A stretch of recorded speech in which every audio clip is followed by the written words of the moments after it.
تو وجہ علماء فرماتے ہیں جو چیز یقینی ہوتی ہے، حتمی ہوتی ہے، جس کا ہونا بالکل جو ہے طے شدہ ہوتا ہے، اس کے لیے ماضی کا لفظ استعمال کیا جاتا ہے، اور ماضی کا پاسٹ ٹینس کا لفظ استعمال کرنا ایسی چیز کے بارے میں جس کا ہونا یقینی ہے اور جس کے ہونے کے بارے میں رائی کے دانے کے برابر شک نہیں ہے، تو اسے پاسٹ ٹینس کا لفظ استعمال کرنا درست ہے۔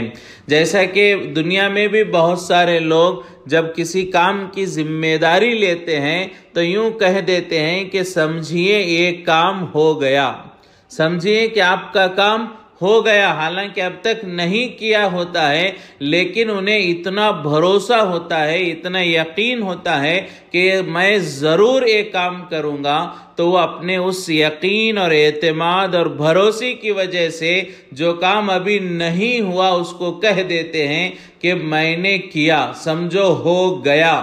تو اسی طرح اللہ نے فرمایا کہ ہم نے آپ کو کوثر دے دیا۔ تو اعطینا میں ماضی اور پاسٹ ٹینس کا لفظ استعمال فرمایا۔ کا، اعطینا کا، جو کا لفظ ہے، حرف ہے، یہ ضمیر ہے کہ ہم نے آپ کو کوثر دیا۔ تو حضور پاک صلی اللہ علیہ وسلم کے بارے میں فرما رہے ہیں ہم نے آپ کو کوثر دیا، حالانکہ حوض کوثر سے حضور پاک صلی اللہ علیہ وسلم کے بہت ساری امتی بھی پانی پیئیں گے۔ تو حوض کوثر بہت سارے امتیوں کے لیے ہوگا، بہت سارے امتی حضور پاک صلی اللہ علیہ وسلم کے حوض کوثر سے پانی پیئیں گے، لیکن اللہ نے ان تمام لوگوں کا تذکرہ نہیں کیا، بلکہ اللہ نے کہا اے میرے حبیب میں نے آپ کو دیا ہے، آپ کو دیا۔ حضور کا تذکرہ اس میں کیا گیا، حالانکہ اس حوض سے امت بھی پانی پیئیں گے۔ لیکن ایسا کہنے کی وجہ کیا ہے؟ اس کی وجہ حضور کی عظمت کو بتلانا ہے اور حضور کے شان کو بتلانا ہے، اور گویا کہ یہ بتلانا ہے کہ امت جو پانی پیے گی حوض کوثر سے وہ حضور کی برکت سے پیے گی، اور حضور کی وجہ سے اللہ اپنے بندوں کو اور اللہ کے رسول کے امتیوں کو جو ہے حوض کوثر کا پانی نصیب فرمائیں گے۔ تو وہ جو ملے گا حوض کوثر کا پانی، اس کی وجہ اور اس کا سبب اور اس کا ذریعہ وہ اللہ کے رسول محمد رسول اللہ صلی اللہ علیہ وسلم کی ذات ہے اور آپ کی عظمت ہے، اللہ کے یہاں آپ کا مقام ہے اور اللہ کے یہاں آپ کی محبت ہے، جس کی وجہ سے اللہ اتنی بڑی نعمت حضور کو دیں گے اور حضور کی برکت سے امت اس سے نفع اٹھائے گی۔ تو نفع تو امت اٹھائے گی، لیکن چونکہ ملا حضور کو ہے اور حضور کی برکت سے امت اس سے نفع اٹھائے گی، تو اس لیے فرمایا اعطینا کا کہ اے میرے حبیب ہم نے آپ کو کوثر دیا۔ تو اس میں حضور کا تذکرہ یہ حضور کی بڑی اور عظیم شان و شوکت کو بیان کرتا ہے۔ دوسری آیت ہے فَصَلِّ لِرَبِّكَ وَانْحَرْ۔ تو یہاں فرمایا کہ اللہ تبارک و تعالیٰ نے تو پھر نماز پڑھیں اپنے رب کے لیے اور قربانی کریں، اپنے رب کے لیے نماز پڑھیں اور قربانی کریں۔ تو اس میں جو لفظ فا آیا ہے، تو یہ عربی زبان میں جو لفظ فا ہے یہ حروف ہیں جو عربی زبان میں استعمال ہوتے ہیں۔ کبھی با استعمال ہوتا ہے، کبھی واو استعمال ہوتا ہے، کبھی فا استعمال ہوتا ہے اور کبھی سما استعمال ہوتا ہے۔ تو ان کے الگ الگ ایک فائدے ہوتے ہیں اور ان حروف کے آنے کی وجہ سے ایک الگ معنی پائے جاتے ہیں۔ تو یہاں پر جو لفظ فا آیا ہے اس کے معنی جو ہے سو کے آتے ہیں، پھر کے آتے ہیں اور فوراً کے معنی آتے ہیں۔ فوراً اس کے جو ہے معنی پائے جاتے ہیں، فوراً کے معنی اس کے اندر پائے جاتے ہیں۔ تو فَصَلِّ لِرَبِّكَ وَانْحَرْ، یعنی جب اللہ نے آپ کو کوثر دیا، خیر کثیر دیا، نہر کوثر دیا، حوض کوثر دیا، جو بھی نعمت اس سے مراد ہو، تو جو نعمت اللہ نے آپ کو دی ہے تو اب کیا کریں؟ فوراً اللہ کے لیے اپنے رب کے لیے نماز پڑھیں اور قربانی کریں۔ تو نعمت کے ملنے کے بعد فوراً اللہ کی طرف متوجہ ہونا چاہیے۔ جو بھی نعمت ملے فوراً ہمیں اللہ کی طرف متوجہ ہونا چاہیے۔ یہ اس آیت میں اللہ حضور پاک صلی اللہ علیہ وسلم کے ذریعے امت کو سمجھا رہے ہیں۔ فصلی، فا کے معنی ہے اللہ نے نعمت دی تو فوراً اللہ کے اپنے رب کے لیے نماز پڑھیں۔ تو فا کے معنی آتے ہیں فوراً کے، سو کے، پھر کے معنی آتے ہیں۔ تو اللہ نے نعمت دی تو پھر کیا کریں؟ پھر اللہ کے جو ہے شکر ادا کریں، نماز پڑھیں، فوراً اللہ کی عبادت کریں۔ تو فا کا تو یہ کچھ جو ہے تذکرہ ہو گیا۔ اب آگے صلی، لفظ صلی کے جو عمومی معنی ہیں، جو یہاں بھی اکثر علماء کے یہاں پر معنی ہیں، وہ نماز ہی کے معنی ہیں۔ تو اس آیت کا ترجمہ یہ ہے کہ فوراً نماز پڑھیں اپنے رب کے لیے، ونحر اور قربانی کریں۔ تو یہاں پر جو ہے صلی کے معنی اکثر علماء نے نماز کو لیا ہے کہ نماز کو پڑھیں اور اللہ کے لیے قربانی کریں، لیکن بعض علماء فرماتے ہیں صلی کے معنی شکر کے ہیں۔ یہاں پر لفظ صلی کے معنی شکر کے ہیں۔ فصلی لربک، یعنی اللہ نے آپ کو نعمت دی تو اب کیا کریں؟ فصلی لربک، اپنے رب کا شکر ادا کریں۔ تو یہاں صلی کے معنی جو ہے شکر کے بیان فرمائے ہیں۔ اور شکر کیا ہوتا ہے؟ دل کا ہوتا ہے، شکر زبان سے ہوتا ہے، شکر اعمال سے، بدن سے ہوتا ہے۔ شکر کرنے کے، شکر کا جو ہے ادائیگی کے جو ہے طریقے ہوتے ہیں۔ دل سے شکر ادا کیا جاتا ہے، زبان سے شکر ادا کیا جاتا ہے، بدن سے، اعضاء سے شکر ادا کیا جاتا ہے۔ جیسے دل کا شکر ہے کہ اللہ پر ایمان لانا، اللہ کی بڑائی اور قدرت کو تسلیم کر لینا اور اللہ پر بھروسہ کرنا، توحید کو قبول کر لینا، شرک سے بچنا۔ تو یہ جو اللہ پر یقین ہے اسے دل کا شکر کہا جاتا ہے، جو ایمان ہے اسے دل کا شکر کہا جاتا ہے۔ اور زبان کا شکر تو ہم سب جانتے ہیں کہ جب بھی کوئی نعمت ملے تو زبان سے شکر ادا کرنا چاہیے۔ یہی چیز جو ہے حضور پاک صلی اللہ علیہ وسلم نے اور اللہ نے بھی ہمیں اسی کی تعلیم و تربیت دی ہے۔ لہٰذا حضور پاک صلی اللہ علیہ وسلم کی دعاؤں میں بارہا ملتا ہے الحمدللہ الذی اطعمنا، کہ تمام تعریفیں اس اللہ کے لیے جس نے ہمیں کھلایا۔ کھانا کھلایا، فوراً اللہ کا شکر ادا کریں۔ الحمدللہ الذی اطعمنا وسقانا، پانی پلایا تو جو ہے شکر ادا کریں۔ الحمدللہ الذی احیانا، اللہ کا شکر ہے، اللہ کی تعریف ہے اس اللہ کے لیے جس نے ہمیں نیند کے بعد جگایا۔ تو نیند کے بعد اٹھنے پر اللہ کا شکر، فرمایا کہ جو ہے کھانے کے ملنے پر اللہ شکر، پانی کے ملنے پر اللہ کا شکر۔ الحمدللہ الذی ہدانا، ہدایت کے ملنے پر اللہ کا شکر، کہ تمام تعریفیں اس اللہ کے لیے ہیں جس نے ہمیں ہدایت نصیب فرمائی ہے۔ تو یہ زبان سے شکر ہے کہ کوئی بھی نعمت اللہ کی طرف سے ملے فوراً ہم اللہ کا شکر ادا کریں۔ تو ایک تو ہو گیا دل کا شکر، دوسرا ہو گیا زبان کا شکر، تیسرا ہے اعمال کے ذریعے سے شکر ادا کرنا، بدن کے ذریعے سے شکر ادا کرنا، کہ جو ہے ہم ایسے جو ہے اعمال کریں جس سے اللہ راضی ہو جائے، اللہ کی عبادتیں کریں جس سے اللہ راضی ہو جائیں، یہ بدن سے شکر ہے۔ تو یہاں پر اگر نماز کو دیکھا جائے تو نماز میں یہ تینوں پائے جاتے ہیں۔ نماز آدمی پڑھتا ہی ہے اللہ پر یہ ایمان کی وجہ سے، اللہ پر یقین کی وجہ سے، اللہ کے ڈر کی وجہ سے۔ تو نماز کے پڑھنے والے کے دل میں دل سے شکر جو ادا کرنے کی چیز ہے وہ پائی جا رہی ہے۔ اور نماز میں ثنا پڑھی جاتی ہے، سورہ فاتحہ پڑھی جاتی ہے، اللہ کا کلام زبان سے پڑھا جاتا ہے، تو زبان سے بھی جو ہے شکر ادا ہو رہا ہے، کبھی ثنا کی شکل میں، کبھی فاتحہ کی شکل میں، کبھی ضم سورت کی شکل میں، کبھی رکوع کی تسبیح کی شکل میں، کبھی سجدے کی تسبیح کی شکل میں۔ تو نماز میں دل کا شکر بھی پایا جاتا ہے زبان کا شکر بھی پایا جاتا ہے اور اسی طرح بدن سے شکر پایا جاتا ہے۔ رکعت باندھتے ہیں اللہ اکبر کر کے، ایسے کھڑے ہوتے ہیں کہ اس کھڑے ہونے سے معلوم ہو جاتا ہے کہ ہماری کوئی حیثیت نہیں ہے اللہ کے سامنے۔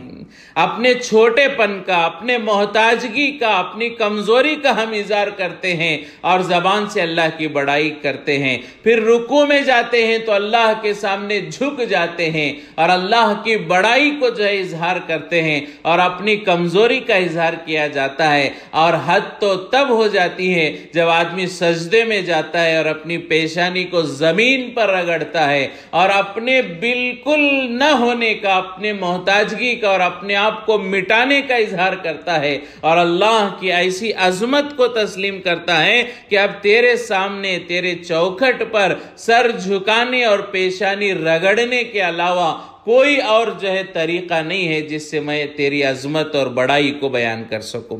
تو فرمایا کہ نماز میں دل کا شکر، زبان کا شکر اور جو ہے اعضاء کا، بدن کا شکر تینوں پائے جاتے ہیں۔ تو اس لیے اس آیت میں علماء فرماتے ہیں کہ اصل تو شکر کرنا ہے، لیکن صلی کا لفظ، نماز کا لفظ اس لیے کہا گیا کہ نماز میں شکر کے تمام طریقے پائے جاتے ہیں۔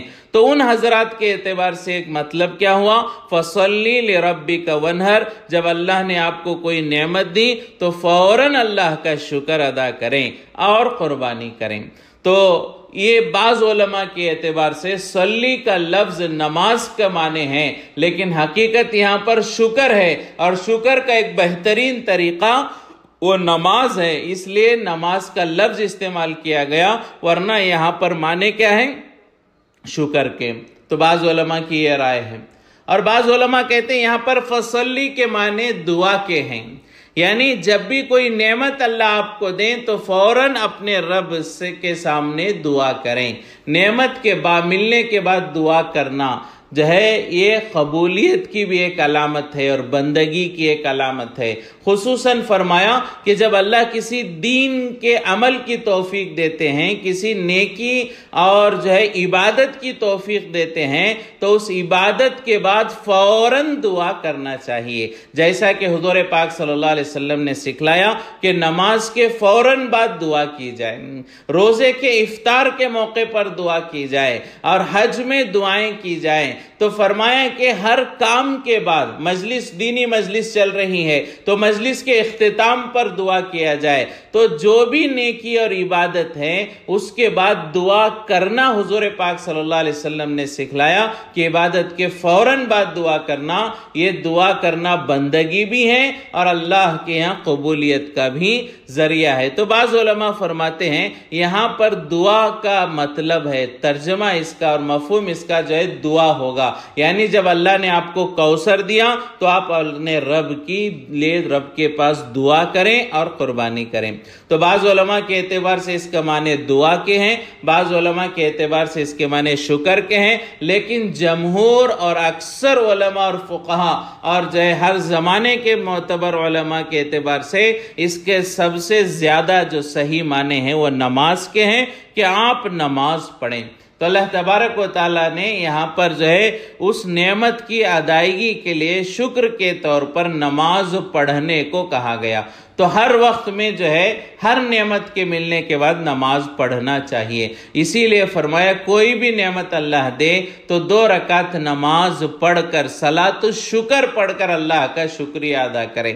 کوئی بھی مسئلہ پیش آ جائے 2 رکعت صلاۃ الحاجت پڑھ کر اللہ سے دعا کریں، اور کوئی جو غلطی ہو جائے تو 2 رکعت صلاۃ التوبہ پڑھ کر اللہ سے معافی مانگے۔ تو ہر وقت میں نماز پڑھنا چاہیے، خصوصاً نعمت کے ملنے کے بعد ہر وقت نمازوں کا اہتمام۔ حضور پاک صلی اللہ علیہ وسلم کو دیکھیں کہ جو سورج گرہن ہو گیا نماز کی طرف آ رہے ہیں، چاند گرہن پر نماز پڑھنے کو کہہ رہے ہیں، تیز آندھی کے چلنے پر نماز پڑھنے کو کہہ رہے ہیں، پریشانی پر نماز پڑھنے کو کہتے ہیں، کوئی نعمت مل جائے تب بھی حضور نے نماز کی طرف توجہ دلائی ہے۔ تو ہر کام میں نماز کو پڑھنا چاہیے اور اللہ کے ذریعے طرف نماز کے ذریعے اللہ کا قرب اور نزدیکی حاصل کرنے کی کوشش کرنی چاہیے۔ تو یہاں پر جو ہے اللہ نے یہ نعمت نصیب فرمائی تو فرمایا فوراً نماز پڑھیں رب کے لیے اور قربانی کریں، عبادت کریں اپنے رب کی اور قربانی کریں۔ تو اب اس آیت میں دیکھیں فَصَلِّ لِرَبِّكَ وَانْحَرْ کہ اپنے رب کے لیے عبادت کریں اور قربانی کریں۔ تو یہاں پر فرمایا کہ رب کا تذکرہ کیوں کیا؟ فصلی کہہ دیتے، لیکن فرمایا کہ اپنے رب کے لیے نماز پڑھو اور قربانی کرو۔ تو رب کا تذکرہ کیوں کیا؟ تو اس لیے کہ یہ جو آیتیں نازل ہوئی ہیں یہ مکے کے ابتدائی زمانے میں نازل ہوئی ہیں، اور مکے کا حال یہ تھا کہ لوگ عبادت اللہ کے علاوہ بتوں کے لیے بھی عبادت کرتے تھے، اور جانور اللہ کے علاوہ بتوں کے نام پر بھی جانور ذبح کیا کرتے تھے۔ تو اس زمانے میں عبادت غیر اللہ کی بھی ہوتی، اور نظر و نیاز اور قربانی اور جانور کا ذبح و غیر اللہ کے لیے بھی ہوتا۔ تو اللہ تبارک و تعالیٰ اس میں توحید کا سبق دے رہے ہیں کہ عبادت بھی اللہ کے لیے ہو اور قربانی بھی اپنے رب کے لیے ہو۔ تو فرمایا کہ شرک سے بچنے کی گویا کہ ترغیب دی جا رہی ہے، اور مکے والوں کے اس جو ہے بد عقیدگی کے متعلق اللہ یہ ترتیب بتلا رہے کہ عبادت اللہ کے علاوہ کسی کے لیے نہیں ہونی چاہیے، قربانی بھی اللہ کے علاوہ کسی کے لیے نہیں ہونی چاہیے۔ تو اسی لیے اللہ نے فرمایا فَصَلِّ لِرَبِّكَ وَانْحَرْ اپنے رب کے لیے نماز پڑھیں، وَانْحَرْ قربانی کریں۔ وَانْحَرْ کے معنی کیا ہے؟ یہاں پر فرمایا ذبح کرنا۔ اردو میں تو یہی لفظ استعمال ہوتا ہے ذبح کرنا۔ ذبح کرنا چاہے ہم بکرے کو ذبح کریں تو اس میں اردو میں ذبح ہی کہتے ہیں، اور چاہے ہم گائے کو ذبح کریں تو اردو میں ذبح ہی کہتے ہیں، اور جو ہے اونٹ ذبح کریں تو اردو میں اس کے لیے بھی ذبح کہا جاتا ہے۔ تو بکرا ہو، گائے ہو یا بڑا جانور اونٹ ہو، سب کو جو ذبح کرنے کا طریقہ ہے اسے اردو میں ذبح کہا جاتا ہے۔ لیکن عربی میں بکرا ہو یا گائے بھینس وغیرہ ہو تو اسے جو ذبح کرتے ہیں اس کے لیے تو لفظ ذبح آتا ہے، لیکن اونٹ کو جو ذبح کرتے ہیں اس کے لیے عربی میں نہر کا لفظ آتا ہے۔ یہاں جو اس آیت میں ہے ونہر، تو یہاں پر جو نہر کا لفظ استعمال ہوا ہے یہ بڑے جانور کو ذبح کرنے کا جو طریقہ ہے اسے نہر کہا جاتا ہے۔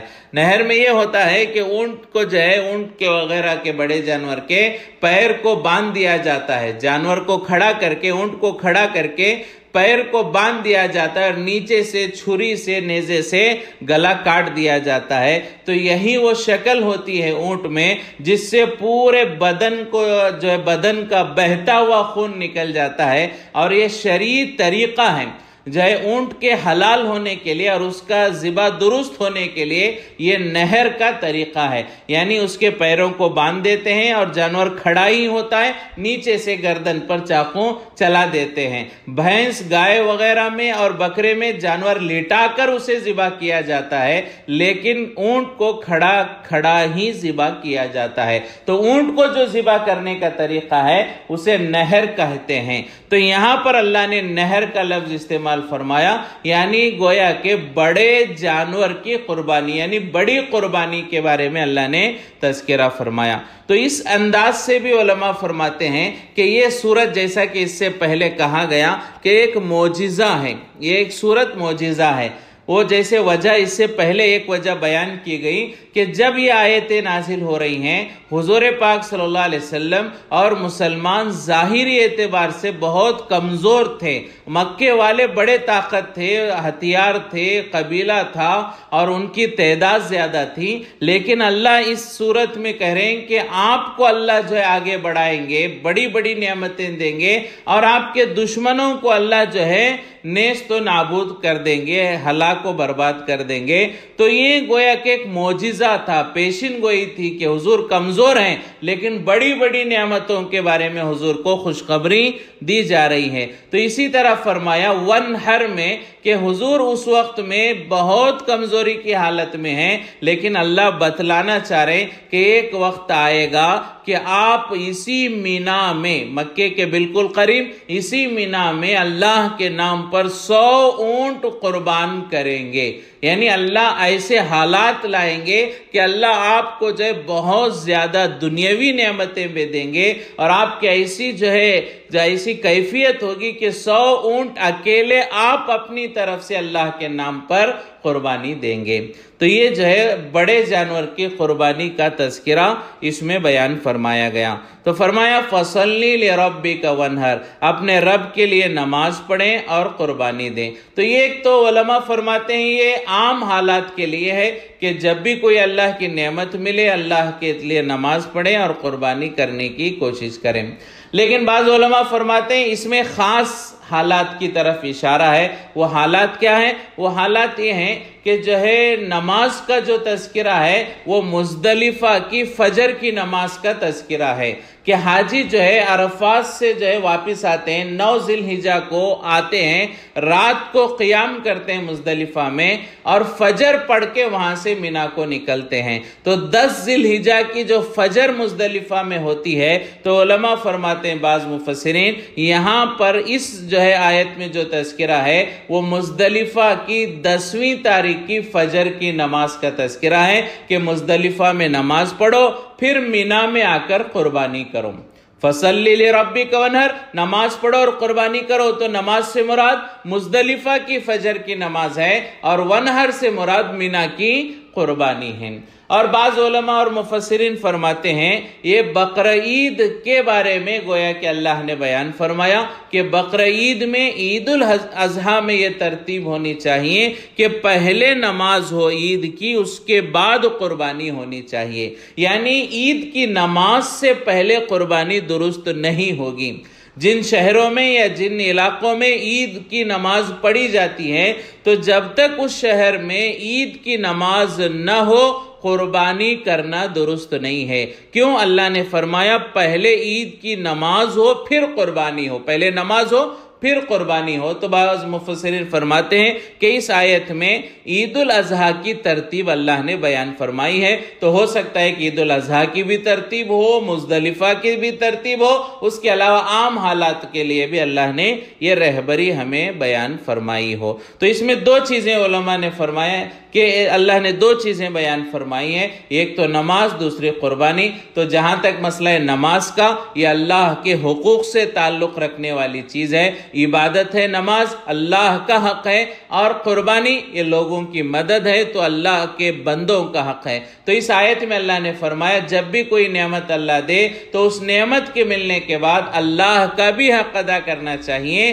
بندوں کا بھی حق ادا کرنا چاہیے۔ جو بھی اللہ نعمت دیتے ہیں اس نعمت کے ذریعے ہم اللہ کی طرف بھی اپنی ذمہ داری ادا کریں اور بندوں کی تئیں جو ذمہ داری ہے اسے بھی پورا کریں۔ وہ نعمت صرف ہمارے لیے نہیں دی گئی ہے، وہ نعمت اسی لیے دی گئی ہے کہ کمزوروں کا، غریبوں کا، یتیموں کا، ناداروں کا خیال رکھیں، اس لیے نعمتیں اللہ نے ہمیں نصیب فرمائی ہیں۔ تو گویا کہ اللہ کے حق کو بھی اللہ نے صلی کے ذریعے، نماز کے ذریعے فرمایا، ونہر کے ذریعے اللہ نے بندوں کے حق کو بھی بیان فرمایا ہے۔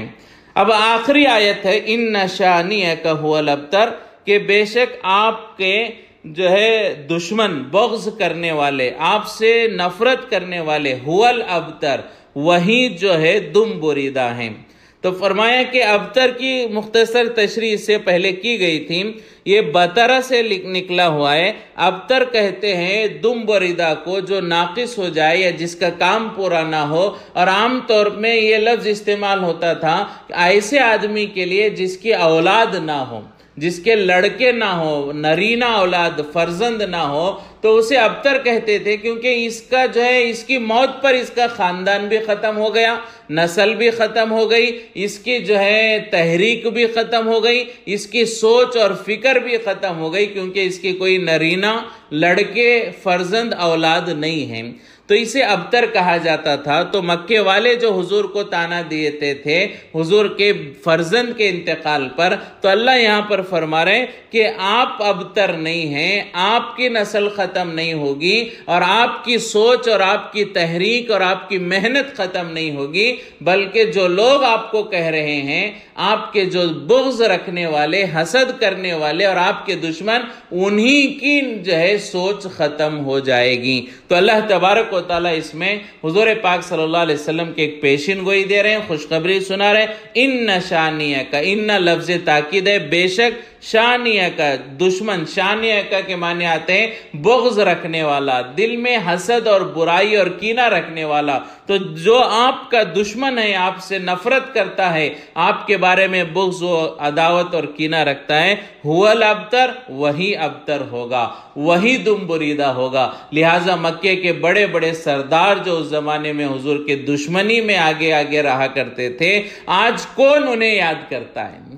کون ان کا تذکرہ کرتا ہے؟ حالانکہ حضور پاک صلی اللہ علیہ وسلم کا تذکرہ آج تک جاری ہے، قیامت تک حضور کا تذکرہ چلتا رہے گا، اور آپ کی نسل چلتی رہے گی، اور آپ کی سوچ اور فکر کو لے کر چلنے والے ہزاروں لاکھوں اللہ والے علماء، حفاظ، مجاہدین، محدثین، مفسرین قیامت کی صبح تک دنیا میں پیدا ہوتے رہیں گے، اور مرنے کے بعد میدان حشر میں ایک بڑی جماعت ہوگی، ایک جمع غفیر ہوگا حضور پاک صلی اللہ علیہ وسلم کے امت کا، جو ہے حضور کے پیچھے چل کر جنت میں جانے والا بنے گا۔ تو یہاں پر حضور کی جو ہے نسل بھی آگے بڑھی، روحانی نسل بھی آگے بڑھی، اور آپ کا لایا ہوا دین پورے دنیا میں پھیل رہا ہے، اور اللہ کا وعدہ ہے کہ ہر کچے اور پکے گھر میں اللہ قیامت سے پہلے ضرور پہنچائیں گے۔ تو حضور کے جو بارے میں ابتر کہتے تھے وہ تو صحیح نہیں ہوا، البتہ جو اللہ نے کہا تمہارے دشمن ابتر ہوں گے، ان کا تذکرہ مٹ جائے گا۔ لہٰذا آج کون ہے جو عاص ابن وائل کو جانتا ہے، عتبہ اور شیبہ کو جانتا ہے، ولید ابن مغیرہ کو جانتا ہے، ابو جہل کو جانتا ہے؟ کوئی نہیں جانتا۔ جانتا بھی ہے تو ناراضگی کے ساتھ، نفرت کے ساتھ جانتا ہے، اور نام لیتا بھی ہے تو خوشی سے نہیں، لعنت اللہ علیہ، اللہ کی لعنت اس پر ہو، یہ کہہ کر نام لیتا ہے۔ تو جو اللہ کے رسول کے دشمن تھے، اللہ نے فرمایا کہ وہی ابتر ہوں گے، انہی کی نسل اور انہی کا سلسلہ ختم ہوگا، ان کی سوچ ختم ہوگی، لیکن میرے حبیب آپ کی سوچ قیامت کی صبح تک باقی رہیں گی، اور آپ کا مقام دنیا میں بھی لوگ دیکھیں گے، مرنے کے بعد میدان حشر میں بھی آپ کا مقام دیکھیں گے، لوگ حسرت کریں گے، رشک کریں گے کہ کیا مقام اللہ نے اپنے حبیب کو نصیب فرمایا ہے۔ تو یہ صورت ہے جس میں اللہ نے حضور پاک صلی اللہ علیہ وسلم کی خوبیاں، کمالات اور اوصاف کو بیان کرتے ہوئے امت کو جو ہے بہت ہی اہم ضروری باتیں بیان فرمائی ہیں۔ اللہ اس صورت کے مضامین پر عمل کرنے کے ہم سب کو توفیق نصیب فرمائے۔ حضور پاک صلی اللہ علیہ وسلم کی عظمت اور آپ کی رفعت کو سمجھنے اور آپ کی اطاعت اور اتباع کرنے کی اللہ ہم سب کو توفیق نصیب فرمائے۔ وآخر دعوانا ان الحمدللہ رب العالمین۔ آئندہ انشاءاللہ اگلی سورت کا جو ہے تفسیر اور خلاصہ بیان کیا جائے گا، سورۃ الکافرون کا۔ اللہ ہم سب کو عمل کی توفیق نصیب فرمائے۔ وآخر دعوانا الحمدللہ۔